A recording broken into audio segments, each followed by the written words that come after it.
네, 안녕하세요. 오토플레입니다. 오늘은 시승차가 아니라 제 차를 가지고 나왔어요. 현대 아이오닉 5 롱레인지 4륜구동 모델이고요. 제가 한 4개월 정도 탄 차인데 판매합니다. 차를 팔게 돼서 팔기 전에 좀 종합적으로 그동안 느꼈던 점이나 시승기 겸 컨텐츠를 여러분들께 전달해 드리고자 영상을 찍게 되었고요. 일단은 제가 이 차를 처음 사게 된 이유는 시승회에서 차가 처음 출시됐을 때 초청받아서 차를 타보고 전기차가 이렇게 좋아질 수 있구나 라는 걸 한번 깨닫게 됐어요. 그때 당시 제가 쉐보레 볼트 EV 구형 모델을 타고 있었는데요. 볼트 EV 구형을 타고 있던 저한테는 거의 신세계였죠. 그 차는 소형 전기차다 보니까 물론 효율도 좋고 운전도 재밌고 굉장히 잘 만들어진 차지만 우리가 이 중형급, 준중형급 이상의 차들에서 기대할 수 있는 정숙성이나 승차감 또는 주행 안정감 같은 그런 부분을 논할 때에는 좀 아쉬움이 느껴지는 게 사실이었어요. 그렇기 때문에 현대자동차 그룹의 eGMP 플랫폼을 갖고 만든 아이오닉 5가 처음 세상에 출시됐을 때 전기차가 이렇게 바뀔 수 있구나, 이제는 완전히 내연기관 차들이 자리를 넘겨줄 때가 됐구나 라는 생각이 들어서 굉장히 좋은 이미지를 갖고 좋은 인상을 갖고 있다가 몇 개월이 지났죠. 그러면서 이제 제가 기존에 타고 있던 볼트 EV가 물론 좋은 차인데 좀 실증이 나기도 하고, 그래서 겸사겸사 전기차를 알아보다가 결국에는 이 차를 선택을 하게 됐어요.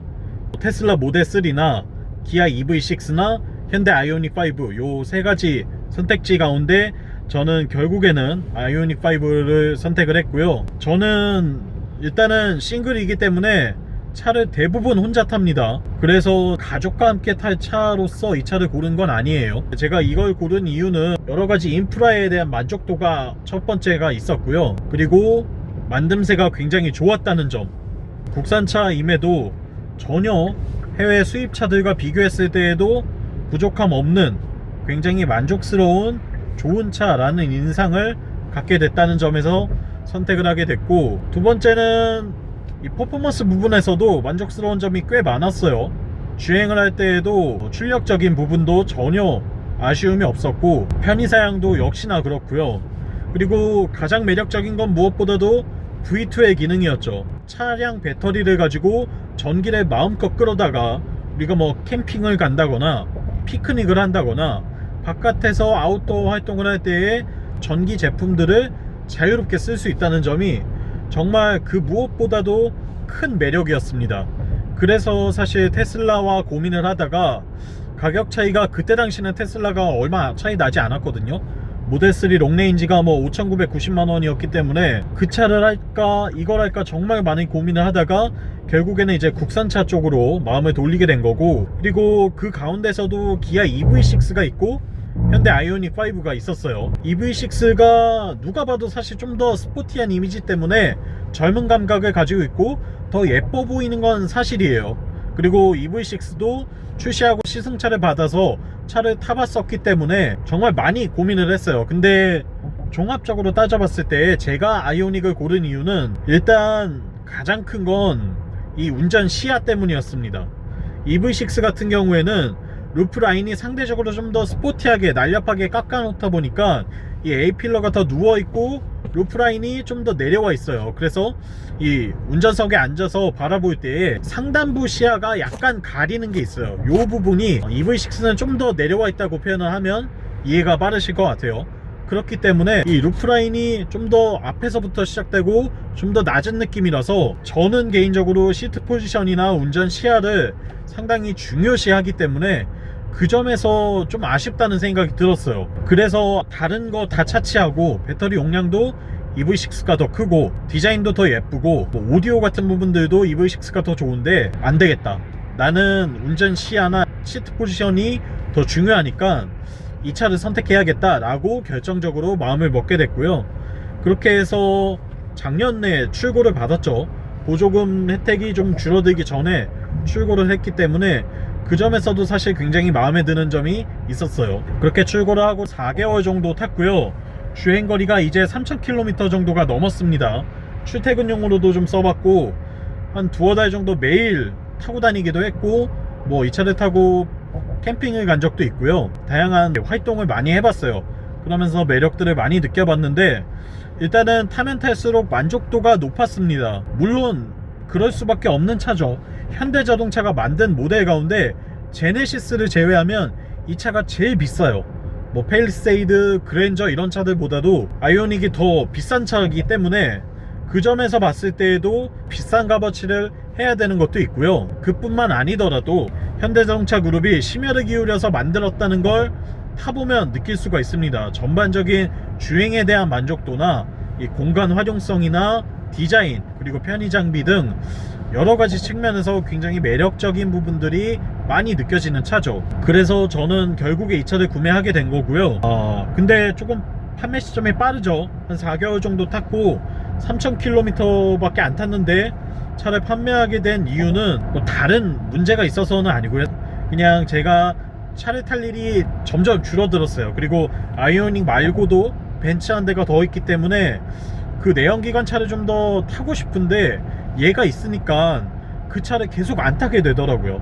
뭐 일단 기름값 차이도 많이 나고 그리고 얘가 좀 더 신차고 운전하기도 편하고 반자율 주행 기능도 있고 그렇다 보니까 자꾸 얘를 타고 나가게 되지 벤츠를 타고 나가게 되는 일이 줄어들어서 저의 입장에서는 굳이 차를 내가 뭐하러 여러 대를 갖고 이렇게 비효율적으로 경제적이지 못하게 운영을 할 필요가 있나라는 생각이 들어서 차를 판매를 결심을 하게 된 거고요. 전반적으로는 만족도가 굉장히 높습니다. 워낙에 많은 차를 전 타보다 보니까 눈이 높아질 수밖에 없기는 한데 그런 높아진 눈도 다 충족을 시켜주는 만족스러운 차라고 표현하고 싶어요. 제가 그동안 샀던 차 가운데 만족도가 정말 높은 모델이고요. 완성도도 아주 높습니다. 그래서 자신있게 여러분들께 구매를 추천할 수 있는 모델이기도 해요. 다만 그럼에도 불구하고 오너가 돼서 타보니까 느껴지는 아쉬움들을 몇 가지 말씀을 드려보자면 일단 첫 번째로는 배터리 용량을 차이를 둔 게 좀 아쉽기는 해요. 아이오닉 5는 72.4kWh 배터리를 쓰고 있고 그리고 같은 그룹사에 있는 기아 EV6나 제네시스 GV60나 뭐 또는 제네시스 GV70 같은 모델은 77.4kWh 배터리를 쓰고 있죠. 단 5kWh 배터리 차이지만 실질적으로 그렇게 막 큰 문제가 되지도 않습니다. 연비를 기준으로 봤을 때 한 30km 더 갈 수 있고 없고 요 정도 차이인데요. 실제 운용을 하는 측면에서는 크게 아쉬움이 느껴지진 않아요. 근데 어쨌거나 이 사람들의 인식에는 숫자 놀이를 좋아하고 차를 처음 살 때 수치상 데이터를 보는 입장에서는 배터리 용량이 조금이라도 작으면 조급한 마음이 들고 불안한 마음이 들 수밖에 없죠. 그렇기 때문에 수치상으로는 좀 안타까운 점입니다. 다만 제가 이 차를 타고 다니면서 느낀 바로는 전혀 부족하지가 않아요. 제가 지금 이 차를 3,000km 정도 탔고 1회 충전 기준으로 겨울철에는 한 400km 정도 타고요. 여름이나 봄, 가을에는 450 이상 타거든요. 그렇기 때문에 배터리 용량이 작아서 타고 다니기 불편하다 이런 걸 느낄 수가 없어요. 매일 막 200-300km씩 주행하시는 분이 아니라고 한다면 그런 걸 느낄 겨를이 없죠. 뭐 일주일에 한 번, 2주일에 한 번 정도 충전하면 되기 때문에 사실 배터리 용량이 그 정도 부족해서 느껴지는 아쉬움은 따로 있진 않습니다. 배터리에 대해서는 수치상에 대한 아쉬움이 좀 있다라고 말씀드리고 싶고, 두 번째로는 오디오 성능이 조금 아쉬워요. 지금 제가 타고 있는 차는 프레스티지 등급이에요. 그러니까 상위 등급이고 보스 오디오 시스템이 기본으로 들어가 있어요. 근데 이 오디오가 옵션 사양이 아니고 기본 사양인 이유를 알겠더라고요. 기아 EV6에는 메리디안 오디오가 들어가죠. 그리고 아이오닉 5에는 보스 오디오가 들어가는데 둘 다 프리미엄 사운드 시스템이긴 하지만 엄밀히 놓고 비교하면 EV6 쪽이 오디오는 더 좋습니다. 그리고 프리미엄 모델인 GV60 같은 경우에는 뱅앤올룹슨 사운드가 들어가는데 걔는 뭐 얘들과 비교도 할 수 없이 훨씬 더 좋죠. 그러다 보니까 소리에 좀 더 민감하고 오디오를 좀 더 중요시하는 분에게는 아이오닉 5가 사운드 측면에서 좀 단점이 될 수 있겠다라는 점을 말씀드리고 싶어요. 저 역시 오디오에 굉장히 민감한 소비자이기 때문에 그 점에서는 좀 아쉬움이 느껴지더라고요. 이게 보스 사운드가 들어가 있긴 해도 스피커 개수라던가 기본적인 출력이라던가 이런 걸 따져봤을 때 아쉬움이 좀 남는 퍼포먼스를 보여주고 있습니다. 그 점이 안타까움으로 느껴지고요. 그리고 세 번째 단점은 열선 통풍 시트 조절하는 게 정말 불편해요. 이거는 현대가 반드시 개선을 해줘야 되지 않나 싶어요. 일단 여기서 차에 탑승을 해서 겨울철에 열선 시트를 키려고 하면 시동을 건 다음에 워머 버튼을 한번 터치를 해주고, 근데 이 터치도 반응이 즉각적이지 않죠. 지금 여기서 한번 누르고 나면 약간의 딜레이가 있고 처음 시동 걸었을 때는 인포가 그렇게 빨리 반응하지도 않거든요. 이걸 누른 다음에 여기서 다시 이거 이렇게 올려줘야 돼요. 또는 뭐 한 번에 이렇게 붉은색 터치를 해주는 방법도 있긴 하지만 뭐 2단, 3단, 1단 이렇게 내가 세세하게 컨트롤해서 조작을 하려면 이렇게 조작을 해줘야 됩니다. 이 부분이 좀 불편하고, 열선 스티어링 휠도 마찬가지예요. 이렇게 작동을 해야 되거든요. 이런 점이 개인적으로는 좀 아쉬움으로 남아요. 이 워머 버튼이 물리 버튼도 아니고 터치 방식이기 때문에 뭐 이 클라이밋 버튼을 누를 수도 있고요. 굉장히 헷갈리게 다가올 때가 많이 있습니다. 이런 점 때문에 저는 이 부분이 제일 큰 아쉬움이에요. 이걸 굳이 왜 물리 버튼 하나만 여기 넣어줬어도 훨씬 더 좋지 않았을까라는 생각이 들어서 저는 그 부분을 좀 아쉬움으로 꼽고 싶고요. 이외에는 헤드램프가 생각보다 성능이 뛰어나진 않습니다. 풀 LED 헤드램프가 들어가 있고 오토 하이빔 기능이 있기는 한데요, 어댑티브 헤드램프라던가 이런 수준의 좀 더 하이테크놀로지를 제공하는 그런 기능은 아니고요. 그리고 기본적으로 이 빛의 밝기 자체도 아주 밝다라고 하기는 좀 어렵기 때문에 그 점에서는 약간의 아쉬움이 있어요. 단점들을 지금까지는 말씀을 드려봤고, 장점을 말씀드리자면 일단 실내 공간이 너무나 넉넉하고 쾌적해서 좋습니다. 여기에 유니버셜 아일랜드 덕분에 좌우를 자유롭게 왔다 갔다 할 수가 있거든요. 이동을 할 수가 있기 때문에 좁은 주차 공간에 차를 한쪽으로 바짝 붙여서 댔다 이랬을 때는 내가 조수석으로 그냥 쉽게 넘어가서 문을 열고 내리면 되고, 차 안에서 다양한 휴식이나 캠핑이나 여러가지 활동을 할 때에도 상당히 편안하게 활용을 할 수 있다는 점이 굉장히 큰 매력 포인트가 되죠. 이게 별거 아닌데요, 정말 만족도가 높습니다. 이거는 차의 매력 포인트 중에 정말 큰 지분을 차지하고 있다고 해도 전혀 과언이 아닐 것 같아요. 그리고 인테리어 디자인도 예쁘고 익스테리어 디자인도 정말 예쁘죠. 비례감도 아주 뛰어나고요. 휠 베이스가 굉장히 길고 오버행은 짧고, 여기에 휠 사이즈나 전반적인 덩치가 아주 커다랗기 때문에 디자인적으로 느껴지는 이 새로운 이미지가 상당히 인상적이고 주위 사람들에게 시선을 끌게 하기에도 충분히 예쁜 모습을 보여주는 게 또 하나의 장점이라고 할 수 있겠습니다. 그리고 반자율 주행 기능 같은 경우에는 말씀들이 많으신 걸 알고 있어요. 이게 주행 보조 기능이 똑바로 작동하지 못한다, 똑똑하지 않다, 또는 계속 스티어링을 잡고 있는데 또 잡으라고 한다, 이렇게 불평을 하시는 분들이 많으신데, 실제로 저의 입장에서 말씀드리면 일단 일반 도로에서 이 주행 보조 기능을 켰을 때에는 좀 그런 것 같기는 해요. 스티어링 이 조작이, 차선 유지 기능이 핸들을 이렇게 잡고 있어도 토크 감지 방식이기 때문에 특별히 힘을 줘서 살짝 쳐주지 않으면 얘가 운전자가 이걸 안 잡고 있구나 라고 인식해서 계속 핸들을 잡으라고 경고등을 뜨게 합니다. 그리고 결국에도 인식이 되지 않을 경우에는 주행 보조 기능을 해제시켜 버리죠. 그래서 여러분들께서 말씀하시는 그 단점이 뭔지 저도 알아요. 근데 그건 일반 도로에서 그 기능을 쓸 때의 이야기고요. 이렇게 지금 고속화 도로에서 이 기능을 쓸 때에는 고속도로 주행 보조 기능을 작동하게 하면, 활성화되면, 그때에는 사실상 이 스티어링 휠 조타를 거의 해주지 않아도 지금 제가 영상을 찍는 동안에도 별다른 경고음이나 어떤 불편함이 전혀 발생하지 않았거든요. 이렇게 꽤나 똑똑하게 차선을 물고 주행이 가능한 걸 확인하실 수가 있습니다.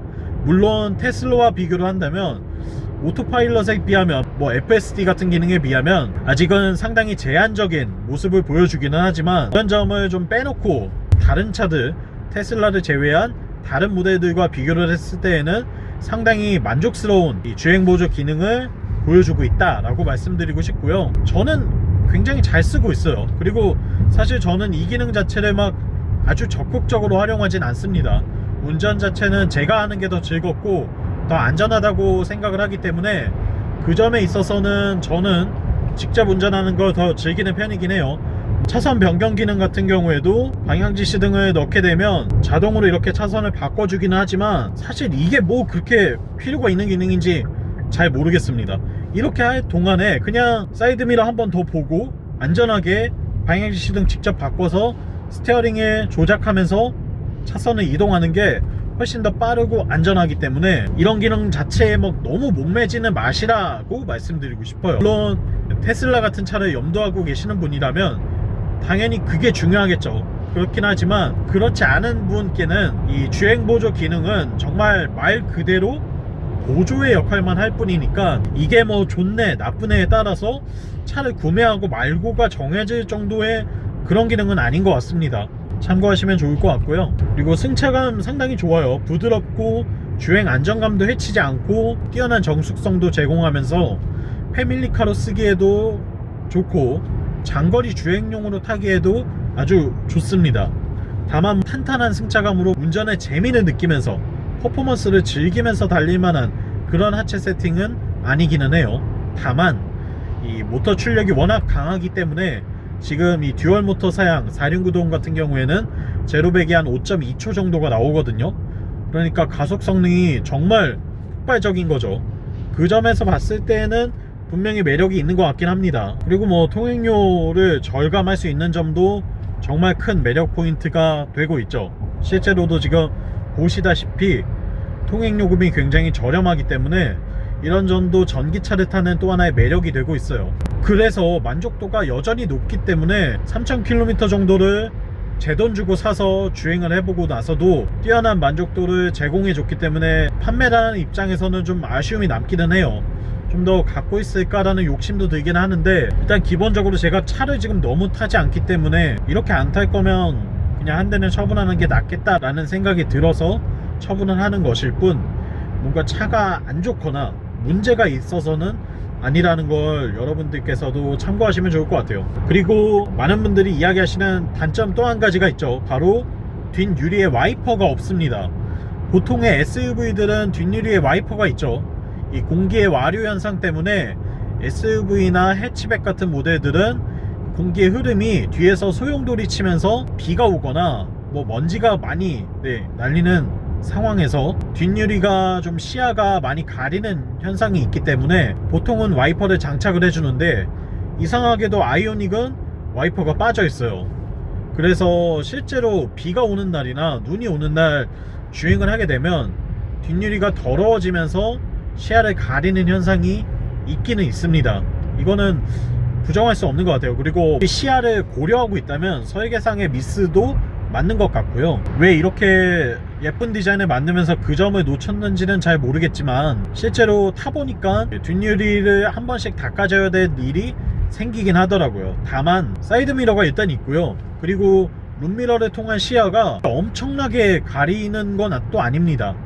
그렇기 때문에 또 치명적인 문제다 막 결함이다 이렇게까지 이야기할 수준은 아닌 것 같아요. 그냥 좀 불편하네 이 정도의 느낌이지 이것 때문에 이 차를 못 탈 만한 그런 수준의 문제는 아니기 때문에 구매하시기 전에 아마 여러분들께서 많은 정보와 자료들을 찾아보셨을 텐데 그렇게까지 심하게 걱정하실 필요는 없다는 점을 말씀드리고 싶네요. 그리고 연비 같은 경우에도 제가 지금 고속도로 주행을 하고 있죠. 뭐 한 90, 100 요정도 속도로 주행을 하고 있는데요. 제한속도에 맞춰서 다니고 있는데 지금 오늘 120km 정도를 타면서 기록하고 있는 평균 연비는 킬로와트 시당 6.6km 입니다. 그러니까 한 450은 그냥 기본으로 탈 수 있고 거의 500km 정도를 탈 수 있는 그런 연비를 보여주고 있죠. 그리고 제가 이 차를 타는 동안 3000km 총 주행하는 동안 기록한 연비도 킬로와트 시당 6km를 제공을 하고 있어요. 한겨울을 난 연비치고는 굉장히 좋은 편이죠. 그렇기 때문에 전기차 충전 많이 해야 돼서 못타. 주행거리 짧아서 못타. 아직 시기상조야. 아이 불편해. 뭐 배터리 뭐 갈아줘야 돼. 배터리 가격 너무 비싸. 이렇게 말씀하시는 분들은 직접 경험을 하시고 말씀하셨으면 좋겠습니다. 보시다시피 일단 450km 정도는 어떤 상황이든 충분히 탈 수가 있어요. 그리고 배터리의 수명 같은 경우에도 볼트 EV 같은 차는 LG 에너지 솔루션이 만든 배터리죠. 그 차로 40만 킬로미터 이상 주행한 분이 이미 나오셨고, 지금도 배터리 상태가 상당히 좋은 수준이라고 해요. 차량 처음 샀을 때와 거의 차이가 없게 이 주행 가는 거리를 제공을 하고 있다고 합니다. 폐차할 때까지 과연 40만 킬로미터 이상 타시는 분이 얼마나 계실지 모르겠어요. 정말 극소수죠. 그렇게 되면 사실상 차를 타는 동안 폐차할 때까지 배터리를 교체할 일도 거의 없다고 보셔도 돼요. 그렇기 때문에 이런 걱정 하나는 일단 덜어내셔도 되고, 주행거리도 지금 제가 보여드리고 있잖아요. 기본적으로 뭐 어떻게 타더라도 450km는 충분히 탈 수가 있습니다. 더군다나 제 차는 4륜구동 모델인데, 이걸 싱글모터 후륜구동으로 샀을 때에는 주행거리가 이보다 더 늘어나거든요. 그런 점에서 봤을 때에도 뭐 주행거리가 짧아서 못한다, 이 점도 사실 문제가 되지 않는 부분이죠. 그리고 충전 시간이 오래 걸려서 못한다, 이것도 현대의 초급속 충전기 ePIT 같은 걸 이용을 하면 20에서 80%까지 차는데 한 15분에서 18분 정도면 충분히 채울 수가 있습니다. 한 15분 정도 충전해서 200-300km 이상 탈 수 있으면 전혀 부족함 없는 수준의 성능 아닐까요? 저는 그렇게 생각이 들고요. 그렇기 때문에 이 점도 문제가 될 만한 부분은 아니라고 말씀드리고 싶네요. 다만 한 가지 이슈는 있습니다.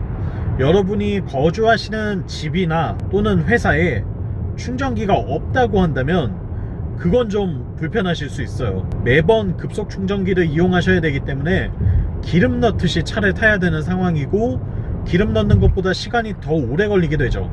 물론 그게 뭐 15분 요 정도이긴 하지만 어쨌거나 그만큼의 시간을 매번 쓰셔야 된다는 건 좀 불편함으로 작용을 할 수가 있습니다. 다만 거주하시는 집이나 회사에 충전기가 있다고 한다면 오히려 휘발유차, 디젤차보다 주유소 갈 일이 없어지고 내가 일하는 동안에, 내가 잠자는 동안에 충전이 되니까 훨씬 더 편리하다고 할 수 있어요. 그렇기 때문에 전기차에 대해서 막연히 걱정하시거나 단점만 있다고 생각하시는 부분들은 좀 해소가 되셨으면 좋겠습니다. 가속 성능도 정말 뛰어난데요. 지금 뭐 한번 급가속을 해보면 순식간에 속도를 붙이면서 달려나가는 모습을 보실 수가 있죠. 그렇기 때문에 운전을 하면서 막 힘이 부족하다 이런 느낌은 전혀 들지 않는 것 같아요. 제로백이 5초 정도를 보여주고 있기 때문에 사실상 내연기관차에서는 300마력 후반대에서나 기대할 수 있을 법한 가속 성능이죠. 이 때문에 힘이 부족하다는 걱정은 하지 않으셔도 될 것 같고, 차를 타고 다니는 데 있어서도 충분히 매력적인 성능을 보여주고 있습니다. 전기차 시대로 넘어오면서 넘어가는 과정이죠. 넘어가는 과정 속에서 잘못된 지식들도 많이 나돌고 있고요, 전기차에 대해서. 그러다 보니까 오히려 이 겪어보지 않으신 분들이 더 겁을 내시는 문제가 생기는 것 같아요. 근데 아이오닉을 4달 정도 탔고 그 이전에도 2년 정도 다른 전기차를 탄 제 입장에서 말씀을 드리자면, 전기차는 하루라도 빨리 사시는 게 이득입니다. 정말 매력적인 부분이 많고요. 그리고 지금 나와 있는 전기차라면 뭐 향후 5년 뒤에 나오는 전기차들과 비교한다고 하더라도 충분히 부족함 없는 수준의 성능과 기능을 보여주고 있어요. 여기 지금까지 내돈내산 현대 아이오닉 5 정말 솔직한 느낌을 전달해 드렸고요. 하려고 하니까 굉장히 좀 아쉽기는 해요. 정말 좋은 차라서 판매하기 싫기는 한데 그래도 어쩔 수 없이 더 좋은 주임께 보내줘야 할 것 같습니다. 이 차를 구매하려고 고민하시는 분이라면 저는 충분히 구매할 가치가 있다라고 말씀드릴 수 있을 것 같아요. 여러분들께서도 좋은 차니까 믿고 구매해서 즐기면서 타시면 좋을 것 같고요. 물론 요즘은 다른 전기차들도 선택지가 굉장히 많아졌죠. 하지만 여러분들이 좀 더 편안하고 쾌적한 공간 속에서 유지관리가 편하고 이 레저 활동을 즐기는 분이라고 한다면, 또는 패밀리카가 필요한 분이라고 한다면 아주 좋은 선택지가 될 것 같습니다. 제가 앞서 말씀드린 단점들만 제외한다면 정말 만족도가 높은 차예요. 지금까지 오토플레이였고요. 영상 유익하셨다면 구독과 좋아요로 응원도 많이 부탁드리겠습니다. 전 다음 이 시간에 또 새로운 시승차로 돌아오겠습니다. 다음 시간에 또 만나요. 안녕.